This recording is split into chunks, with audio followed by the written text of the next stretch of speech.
Namaste everyone. We are going to begin to look at indeclinables, avyayani. They are actually great set of words for beginners because we can use them very easily without worrying about whether there are other forms, whether they decline. Declinables are words that are not indeclinable. Saha. He is Saha, but his is Tasya. Saha becomes Tasya, has no relationship with Saha. Whereas indeclinables, no matter what context we use them, they always remain the same. Let's start with indeclinables for pronouns. So, for pronouns in general, we learnt a lot of them. Saha, taute, table covers a lot of pronouns. Sa, te, taha, tat, te, tani. And we also looked at interrogative pronouns. Kaha, kauke, kam, kau, kan, and so on for masculine. Ka, ke, kaha, kam, ke, kaha for feminine. Kim, ke, kani for neutral. Now we will add to that interrogative pronouns list a set of very important and very useful indeclinable interrogative pronouns. Okay, we can use them without worrying about whether it's kaha or kan, singular, plural, doesn't matter. They always remain the same. That's a huge advantage and we can use them freely.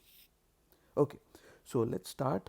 नमस्ते मम नाम नारायणः नमस्ते मम नाम मेघश्यामः नमस्ते मम नाम कामाक्षी नमस्ते मम नाम बिंदु नमस्ते मम नाम अपर्णा नमस्ते मम नाम नम्रता What? Okay, Kim. So, Kim meaning what? Let's look at a few examples of Kim. रामः पुस्तकं पठति रामः किं पठति रामः पुस्तकं पठति गीता पुस्तकं पठति गीता किं पठति गीता पुस्तकं पठति लता जलं पिबति लता किं पिबति लता जलं पिबति तत् कृष्णफलकं तत् किं तत् कृष्णफलकं Next, let's look at Kutra. Where?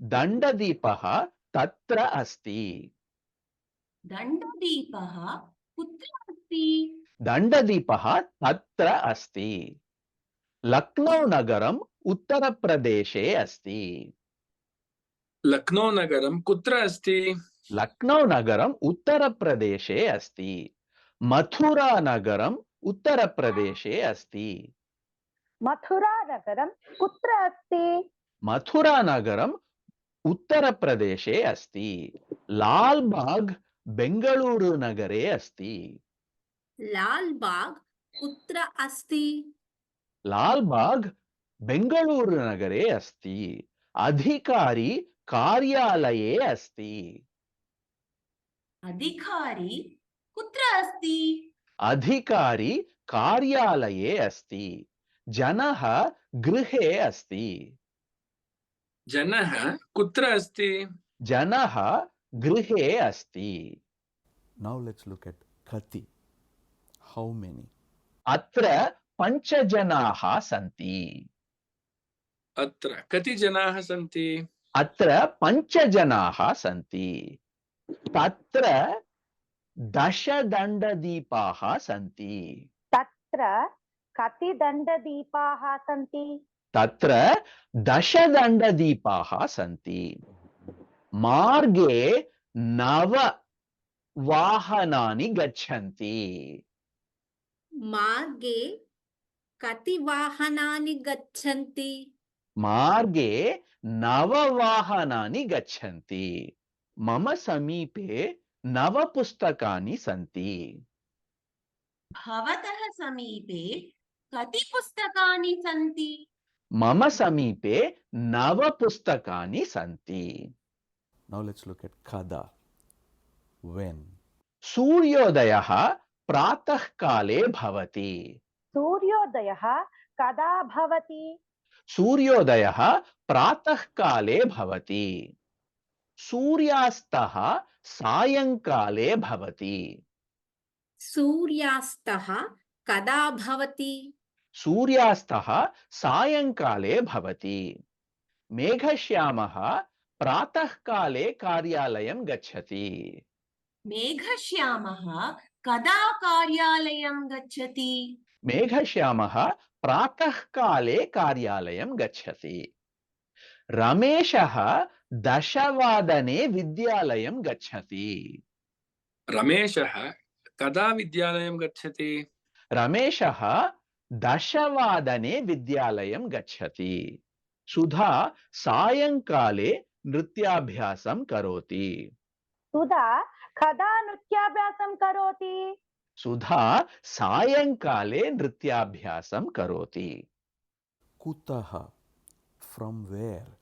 मित्रं विदेशतः आगच्छति मित्रं कुतः आगच्छति मित्रं विदेशतः आगच्छति बन्धुः लक्नौतः आगच्छति बन्धुः कुतः आगच्छति बन्धुः लक्नौतः आगच्छति सखी चेन्नैतः आगच्छति सखी कुतः आगच्छति सखी चेन्नैतः आगच्छति गंगा हिमालयतः प्रवहति गंगा कुतः प्रवहति गंगा हिमालयतः प्रवहति प्रकाशः दण्डदीपतः आगच्छति प्रकाशः कुतः आगच्छति प्रकाशः दण्डदीपतः आगच्छति Katham.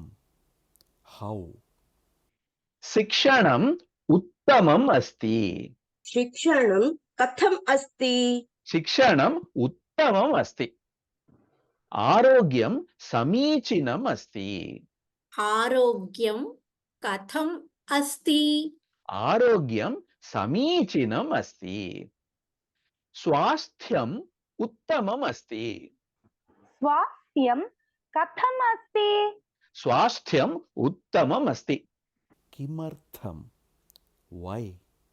अनिता पठनार्थं विद्यालयं गच्छति अनीता किमर्थं विद्यालयं गच्छति अनिता पठनार्थं विद्यालयं गच्छति राधाकृष्णः औषधार्थं चिकित्सालयं गच्छति राधाकृष्णः किमर्थं चिकित्सालयं गच्छति राधाकृष्णः औषधार्थं चिकित्सालयं गच्छति रमा पठनार्थं विद्यालयं गच्छति रमा किमर्थं विद्यालयं गच्छति रमा पठनार्थं विद्यालयं गच्छति सा आनन्दार्थं नृत्यति सा किमर्थं नृत्यति सा आनन्दार्थं नृत्यति गृहिणी भोजनार्थं